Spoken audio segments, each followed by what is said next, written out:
Welcome to the Retire Ready Podcast, the podcast that helps Canadians prepare for all that retirement brings. I am your host, Scott Sather, founder, president, financial planner at Awaken Wealth Management, and portfolio manager with Awaken Investments of Aligned Capital Partners in Regina, Saskatchewan. Thanks for joining me today. So far in this series, we've talked a lot about the different vehicles for retirement savings. Today, we're going to switch things up and discuss the income side. That is, how do I spend the money I've saved for retirement? And more so in the context of the money we've saved through the Registered Retirement Savings Plan, or RRSP. We'll cover the ins and outs, withdrawal minimums, when and how you can access them, investment options, and estate planning. Now, as the name implies, the Registered Retirement Savings Plan is meant for saving for retirement, but you can withdraw from it as well. Because it's meant as a savings vehicle, it's best to only use it in one-off situations like a lump sum expense for a trip or a bigger picture. Again, remembering that any withdrawal is taxable to you and is ideally made in retirement when your income is likely lower. If you're looking for a regular stream of income to recreate your paycheck in retirement, you're best off converting some or all of your RRSP to the Registered Retirement Income Fund, or RRIF. This account, as the name mentions, is meant for income in retirement. The RRIF is again an account, and again, an often misunderstood account. We continue to see a recurring theme here, right? Lots of misunderstanding around the different registered accounts for Canadians, which I personally chalk up to many years of financial institutions focusing on selling products and gathering retirement assets, and not on educating investors in financial planning. That's a topic, though, for another episode. From an investment perspective, the rules that apply to RRIFs are generally the same as those for RRSPs, so lots of investment options. And just because you move the money from the RRSP to the RRIF doesn't mean you necessarily need to change your investments. You can still hold all of the same things in your RRIF as you do in the RRSP. However, in some cases, such as opening a self-directed RRIF, you will want to make sure you have assets that are liquid or providing enough income to cover the payments being made. Most RRIF accounts allow a ton of flexibility to set up that retirement income. You can set up annual, semi-annual, quarterly, monthly. You can decide which days of the month you want the payment and how much tax you'd like withheld. Now, this last one is a little bit tricky, as CRA still has the same rules as the RSP for withdrawals, meaning the first $5,000 has 10% withheld, $5,001 to $15,000 has 20%, and anything over $15,000 has 30% withheld.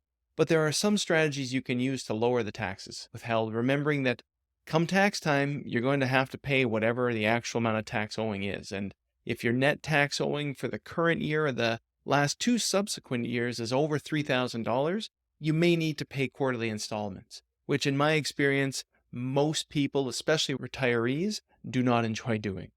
Okay, let's discuss how you can reduce that tax withheld. If you want to do that, there's no point in paying Ottawa more tax up front than needed. For us to do that, we first need to discuss the minimum payment that has to be withdrawn from the RRIF. Now, you don't have to start withdrawing on your retirement savings until the year you turn 72. Many think it's age 71, but that's just the age you need to collapse your RSP. The minimum payment doesn't start until the following year when you turn 72. We discussed this in episode 7 that the year you turn 71, you have to get those funds in your RSP or your LIRAs out by the end of that year, either by withdrawing the whole amount, which again means paying taxes on the whole amount, likely not the best option, or you can move the funds to an annuity, which is an insurance product that pays you an income for life based on your age, interest rates, and the amount invested, or you can move to a more popular option, the RRIF. You have until December 31st in the year you turn 71 to do this. Your RRIF provider will then look at the balance on December 31st of each year and calculate the minimum payment for the following year. The minimum withdrawal is calculated by a prescribed rate for age 71 and above, which we will share a link to in the show notes. For 70 and under, the minimum withdrawal is calculated as 1 divided by 90 minus your age at the beginning of the year. You can also use your spouse's age instead of yours to calculate that minimum for the plan, which could allow a lower minimum for those with younger spouses. Now, the CRA doesn't require any taxes to be withheld on your minimum payment, so you can use this to your advantage if you want to reduce the overall taxes withheld. Again, speak to your financial planner to see how this may apply for you. For those with a spousal RRIF, you want to be aware of the spousal attribution rules, as it's still the same as the spousal RSP. That is, in the year the contribution is made, and the following 2 years, the income goes to the contributing spouse on any withdrawals, therefore negating the spousal contribution. There wasn't any point in doing that, no advantage. After that time, it's taxed in the account holder's name. However, with the spousal RRIF, the minimum withdrawal is taxed in the hands of the account holder, not the spousal contributor. So keep that in mind in your planning. From a tax perspective, you may have the ability to split this income once you're over 65 with your spouse, and the first $2,000 of withdrawal could receive the pension tax credit federally and $1,000 provincially, as long as you're not already receiving a pension and using this credit. So that means up to that $2,000 you can take out tax-free over age 65. Again, assuming you're not already receiving that pension income. Another benefit of the RRIF is creditor protection. In the unfortunate event of bankruptcy, your RRIF enjoys certain protections, offering some peace of mind.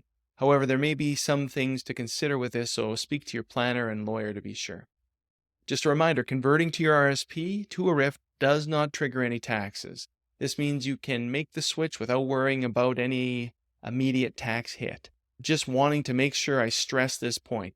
As well, you can still contribute to an RSP if you have a RRIF, at least until the end of the year when you turn 71. You're also able to switch back and forth. So if you have an amount in the RSP and you move it to a RRIF and then decide you don't need that income, before 71, you can still move it back to the RSP and turn off that minimum payment that you'd have to take. Lastly, just like the RSP, you can name a beneficiary to the RRIF account, which allows the money to transfer tax deferred to your spouse, dependent child or grandchild under age 18, or a financially dependent mentally or physically infirm child or grandchild of any age. If you name someone other than these, the funds will come out of the RRIF and be taxed in the hands of the estate, but they will still bypass probate because you named that beneficiary. There's also the ability to name a spouse as the successor annuitant. This basically means the name of the deceased drops off of the RRIF and the spouse's name is added. All the income information stays the same.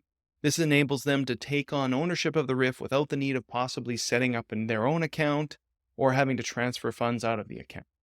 Upon your death, your successor annuitant assumes ownership of your RRIF account with no tax consequences to your estate. A RRIF can be opened up at any time after age 18, but for most, it makes the most sense to do so once they're in or near retirement. Okay, that's a wrap on today's episode about the Registered Retirement Income Fund. Thanks for tuning in to the Retire Ready podcast. If you found this episode helpful, please don't forget to subscribe, give us a 5-star review, and share it with your fellow retirees and future retirees. You can email info@retirereadypodcast.com with any questions or ideas for future topics.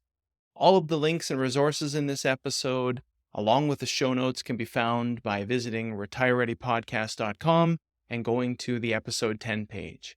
For even more resources to get you ready for retirement, you can subscribe to the Wake Up semi-monthly newsletter by visiting the Awaken Wealth site, which is awakenwealth.ca.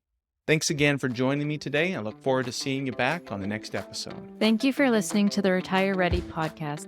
To subscribe to this podcast or to learn more, please head on over to awakenwealth.ca/Retire Ready podcast. Investment services are provided through Awaken Investments of Align Capital Partners Incorporated, an approved trade name of Align Capital Partners Inc. /ACPI. Only investment-related products and services are offered through ACPI or Awaken Investments of ACPI and covered by the Canadian Investor Protection Fund. Tax planning, financial planning, and insurance services are provided through Awaken Wealth Management Limited. Awaken Wealth is an independent company separate and distinct from ACPI or Awaken Investments of ACPI.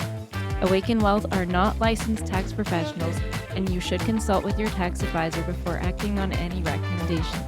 Investments and investing strategies should be evaluated based on your own objectives.